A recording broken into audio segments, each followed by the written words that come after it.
दरम्यान फडणवीसांच्या या भूमिकेवरती ठाकरे गटाचे खासदार अरविंद सावंत आणि राष्ट्रवादी काँग्रेस शरदचंद्र पवार पक्षाचे नेते जितेंद्र आव्हाड यांनी नेमकं काय भाष्य केलेलं आहे ते देखील पाहूया।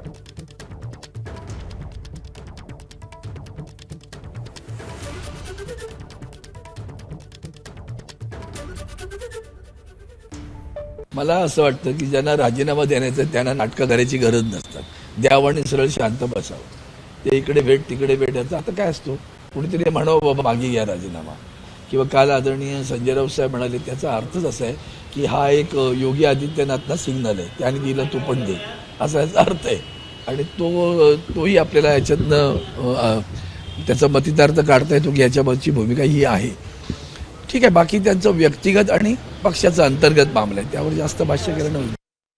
काल देवेंद्र फडणवीस यांनी मी राजीनामा देतो सगळ्या या सरकारमधनं, मला पक्षामध्ये काम करा अशी त्यांनी विनंती थेट त्यांच्या पक्षाचंच काम करतात। ते जरी उपमुख्यमंत्री असले तरी ती जोरदारपणाने पक्षाची भूमिका राबवण्याचं काम करतात। ते असं काय बोलले मला माहीत नाही, पण एकंदरीतच सध्याचं राजकीय वातावरण बघताना एका बॉलमध्ये खूप विकेट निघू शकतात अशी परिस्थिती आहे। तसा काहीतरी प्रयोग असावा असं मला वाटतं। नाही, दबाव तंत्र बघा नीट,